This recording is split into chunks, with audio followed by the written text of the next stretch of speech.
Est-ce que votre promesse d'amener au Canada 25 000 réfugiés syriens d'ici la fin de l'année, c'est toujours possible? Vous y tenez toujours? Oui. Oui. Mais il reste 2 mois, M. Trudeau. On va viser de garder notre promesse d'avoir 25 000 réfugiés syriens ici au Canada avant le 1er janvier. Nous allons agir rapidement pour amener ces gens au Canada. Nous n'avons pas d'annonce additionnelle aujourd'hui, mais nous aurons des annonces détaillées dans les jours qui viennent. À la veille du départ du premier ministre Trudeau pour le G20 en Turquie, son gouvernement a réitéré qu'il travaille pour que 25 000 réfugiés syriens arrivent bel et bien en sol canadien avant la fin de l'année. Tacha, Michel et Daniel qui est à Ottawa. Bonsoir à vous 3. Bonsoir. Bonsoir. Alors, d'abord, je voudrais qu'on commence par M. Trudeau, parce qu'il y a eu Emmanuel, il faisait allusion à un éditorial dans le New York Times aujourd'hui qui disait que c'était une antidote au cynisme. Je ne sais pas si vous vous souvenez, il y a 3 mois, quand un stratège conservateur avait dit, à la veille du premier débat, si Justin Trudeau se présente avec des pantalons, il va avoir dépassé les attentes. Aujourd'hui, on le compare, le New York Times le compare à Barack Obama et à John Kennedy. Qu'est-ce qui s'est passé, Tacha? C'est des grands pantalons, ça, à mettre. Écoute, je pense que le New York Times parle d'un phénomène qu'on voit, qu'on constate, que les gens répondent très bien à l'image que présente M. Trudeau et sa femme et sa famille dans le monde. Et je pense que comme Canadien, en dépit de sa pensée politique, c'est une chose positive pour le Canada d'être reconnu, d'avoir un chef qui ne représente pas le cynisme, qui est optimiste, qui est positif et tout ça. Jeune aussi. Qui est jeune aussi. Même le New York Times a même fait des petites poupées en carton où on pouvait habiller M. Trudeau avec des pantalons. Non, sérieusement. C'est aller aussi loin que ça. Mais écoute, le fait que le monde est en amour avec notre premier ministre, c'est pas une mauvaise chose du tout. Espérons qu'il serait à la hauteur de ça au G20, mais c'est une bonne réception, je pense qu'il va recevoir. Daniel? Ouais, moi, je vais offrir une poupée en carton à Tacha. Je suis sûr qu'elle sera très heureuse. Écoutez, il a posé depuis le début tous les bons gestes. Ouais. Il a fait tout ce qu'il fallait faire. Il a pris les décisions faciles à prendre, sauf une sur les eaux usées de Montréal. Celle-là, elle passe un peu moins bien. On va revenir, Daniel. Ça a toutes les allures, c'est ça. Sauf qu'il y a beaucoup de tape à l'œil là-dedans. Et sauf que le premier ministre Trudeau n'a pas encore gouverné. Alors, de le comparer à Barack Obama, attendons de voir. Barack Obama a eu une présidence en demi-teinte. De le comparer à John F. Kennedy, j'attendrai très longtemps. C'est lui mettre beaucoup de pression sur les épaules. C'est de créer des attentes énormes. Le contexte est difficile. Le New York Times, je ne sais pas qu'est-ce qu'ils ont mangé ce matin, mais bon, ils ont été très inspirés. Mais écoutez, si vous regardez ça de l'extérieur, oui, tout est beau, le Canada. Tout à coup, tout le monde respire, puis tout le monde est heureux. Mais attendez un peu, ça va un peu vite, je trouve. Bon, Michel, est-ce que ça peut tenir sur le long terme? Ça va tenir beaucoup plus longtemps à l'extérieur du Canada, je pense, qu'à l'intérieur. Je trouve que la comparaison avec M. Obama est excellente. M. Obama, dans le monde, c'est encore une figure très estimée. Aux États-Unis, ça va pas mal moins bien. M. Kennedy, je pense qu'il n'a pas eu le temps, il n'est pas resté assez longtemps pour que le phénomène de l'usure se manifeste pleinement. Mais dans le cas de M. Trudeau, M. Obama, écoutez, quand il a été élu, je me souviens, il y a des gens qui étaient allés travailler comme bénévoles à sa campagne, qui étaient revenus complètement gaga en disant, écoutez, la politique dans le monde va changer à partir de maintenant, ça ne sera plus jamais pareil. Et on a vu ce qui s'est passé. Vous savez, la politique, c'est une espèce de condensé de la nature humaine dans ce qu'elle a de plus grand et aussi de ce qu'elle a de plus petit. Et à un moment donné, M. Trudeau, pas plus que M. Obama, va changer la nature humaine. Et la politique va reprendre ses droits, les problèmes vont s'accumuler et M. Trudeau va devoir y faire face comme tout le monde. Mais pour le moment, je reconnais que c'est beau. Le Canada est un pays cool. Alors, tout le monde est ravi. Ouais, vous me disiez tout à l'heure que pour les souverainistes, quand même, ça représentait un défi aussi particulier.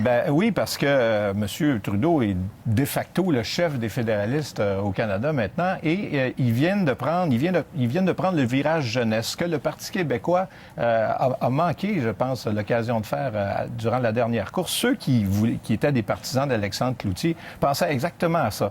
On va avoir un nouveau chef qui va plaire à la jeune génération et finalement, ils ont fait un autre choix. Mais du côté de M. Trudeau, je pense qu'il y a beaucoup d'attrait pour la jeunesse dans le personnage, dans le comportement, le langage même de M. Trudeau. Daniel, c'est vous qui avez fait allusion au déversement, à ce fameux grand déversement à Montréal. Je vous pose la question, alors est-ce que c'était la bonne décision de la part de la nouvelle ministre de l'Environnement de l'accepter, de le permettre finalement?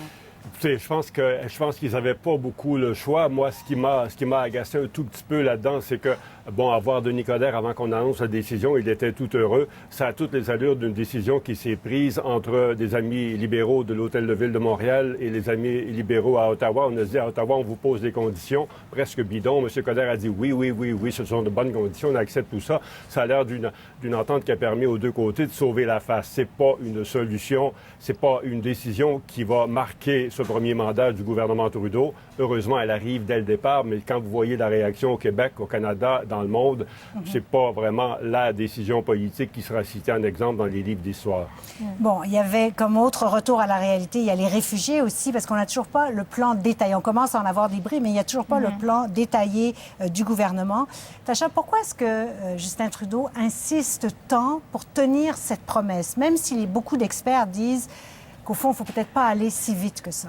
Je pense que c'est parce que c'est très symbolique. Ça symbolise non seulement le Canada humanitaire revenu sur la planète, comme on essaie de montrer, mais aussi c'était très important dans l'élection, cette question, je pense, sur toute la question des réfugiés, de la question d'identité, etc. Mais je pense que c'est un danger potentiel pour M. Trudeau et ça rejoint un peu ce que tu as dit, Michel, dans le sens que maintenant, ça va être sérieux. Comment est-ce qu'on va rentrer ces gens-là? Est-ce que c'est possible? Est-ce que c'est faisable? Ça me surprend un peu de sa fermeté là-dessus parce que je pense que le public l'aurait pardonné dans un sens. Il avait dit, écoute, ça va prendre un peu plus long, peut-être 6 mois, il y a 6 semaines, pour faire ça correctement. Mais s'il y a des problèmes de sécurité ou autre, il va avoir des problèmes avec ça. Est-ce que c'est pas risqué pour lui, Michel? Je sais que c'est très symbolique quand même. Oui, c'est symbolique, très symbolique, comme Tacha disait. Ça a été un tournant dans la campagne, je pense, la crise des migrants. Et M. Trudeau en est bien conscient. Maintenant, moi, la question de la sécurité, je pense que ça m'énerve pas beaucoup. D'abord, les gens ont voté contre le discours de peur de M. Harper. Et si on additionne les voix libérales à celles du NPD, je pense que les gens n'achetaient pas en majorité ce discours-là. Alors, je pense que le danger n'est pas tellement là. Bon, il faut faire des vérifications, mais il y a une logistique compliquée dans cette histoire-là. Et je pense que c'est juste le début. Il y a des gens aujourd'hui qui disaient, écoutez, on veut avoir plus de réfugiés par la suite et il va falloir en accueillir davantage année après année. Alors, si le bordel s'installe dès le départ parce que la logistique n'est pas au point, que les mesures d'intégration sont pas au point, que les écoles sont pas capables d'accueillir les enfants, etc., bien là, ça va être beaucoup plus difficile par la suite de vendre la venue d'autres réfugiés qui vont en avoir besoin tout autant que ceux qui vont arriver là. Alors, le risque, je pense, il est davantage pour la suite des choses que dans l'immédiat. Mais Daniel, on parlait des attentes envers M. Trudeau. Il arrive au G20. On le disait, le premier ministre le plus sexy de la planète. Qu'est-ce qu'on n'a pas entendu? Le plus cool, avec des tatous. Mais là, il va se retrouver devant Vladimir Poutine, devant Angela Merkel. Est-ce que ça met pas beaucoup de pression sur lui? Ça met beaucoup de pression.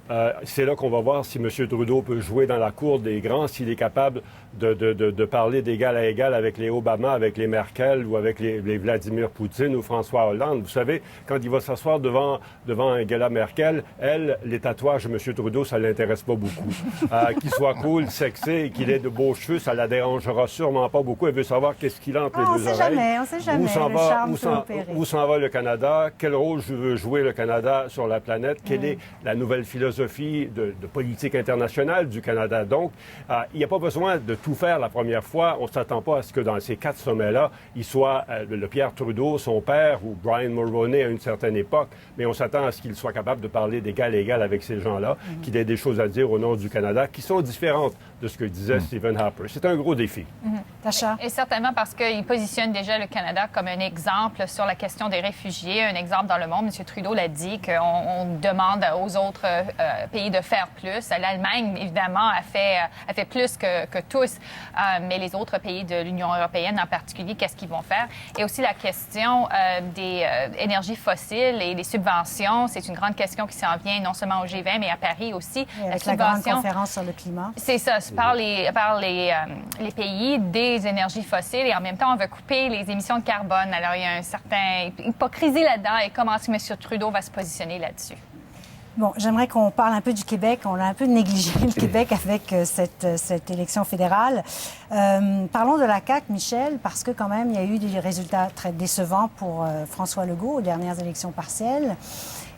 Ça veut dire que le virage nationaliste qu'il a voulu donner, en tout cas dont il a beaucoup parlé, ça n'a pas joué en sa faveur. Non, bien évidemment, les caquistes vous diront, écoutez, les détails de notre projet ont été dévoilés en fin de semaine dernière, à la veille de l'élection, donc ça n'a pas eu le temps de percoler, mais dans la réalité des choses, ça fait 1 an à peu près là, que M. Legault, de toutes les manières, là, annonce un virage plus nationaliste, plus identitaire. Alors, je pense que les gens savent pas mal où est-ce qu'il veut aller. Et le problème, c'est que, et même chez les électeurs caquistes, on est très sceptiques, les gens ne croient pas à la possibilité d'une entente qui conférerait plus de pouvoir au Québec. Chez les électeurs caquistes, un sondage interne du parti, c'est 76 3 sur 4 qui ne croient pas que ce soit possible. Alors, dans la réalité des choses, les gens voient que, bon, il y a deux vrais choix. Le Canada, plus ou moins comme il est, et la souveraineté.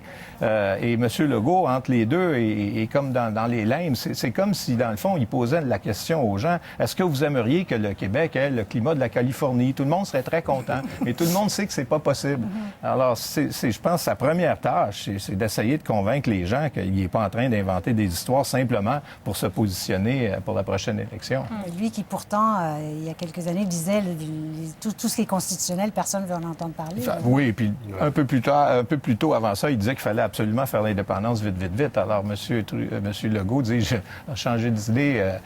Le slogan, c'est tout est impossible maintenant. Daniel, le fait que l'ancienne présidente de la CAQ est devenue maintenant, Dominique Anglade, est devenue députée libérale, certains disent qu'elle va bientôt être nommée ministre. Est-ce qu'on peut se demander si c'est pas le clou dans le cercueil de la CAQ? En tout cas, sa victoire à Mme Anglade n'est pas spectaculaire et elle n'arrive pas là en disant « j'ai gagné ». Et ça a été absolument extraordinaire.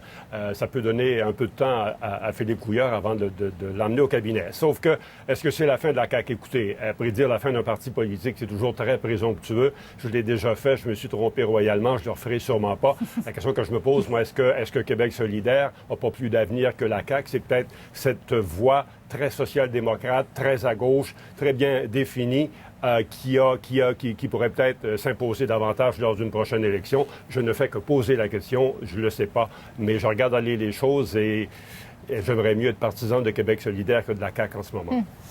Est-ce qu'on peut dire juste un mot en terminant sur la rémunération là, des députés? Parce que est-ce qu'il faut comme ils disent en chinois, augmenter le salaire des députés? On voyait dans le reportage tout à l'heure qu'ils travaillent fort quand même. Oui, bien écoute, oui, ils travaillent fort, sauf que c'est pas un bon moment, comme on dit dans la politique, avec les manifestations qui se font, l'austérité qui se pratique toujours.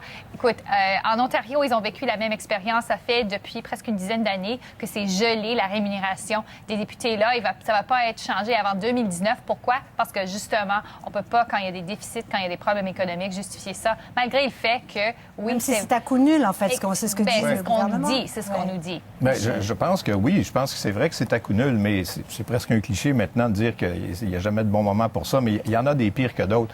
Imaginez là, que le gouvernement là, présente son projet de loi, puis que dans 2 semaines, il présente un projet de loi spécial pour imposer un gel de salaire aux employés de l'État. Les enseignants qui en offrent 3 d'augmentation. Ben voilà. Alors, évidemment, le timing est terrible. Ceci étant dit, il y a quand même moyen de faire une certaine pédagogie. Là, on dit que c'est effrayant, les salaires augmentent de 31 mais on parle du salaire brut. Si on parlait du salaire net, les gens, quand ils reçoivent leur chèque de paie, ils savent qu'un coup déduit l'impôt, les cotisations assis à ça, il n'en reste pas beaucoup. Alors, si dans le cas des députés, le montant net est le même qu'aujourd'hui, ben, il me semble que c'est pas si compliqué à expliquer. S'il faut expliquer ça, ça prend 10 mots pour l'expliquer, c'est trop. Ben, regardez le revenu net. Voilà, c'est même moins que 10 mots. De temps pour parler de tout ça.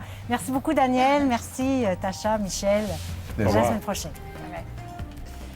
Et dimanche à 11h, aux coulisses du pouvoir, Daniel Thibeault reçoit la ministre fédérale de l'Environnement, Catherine McKenna.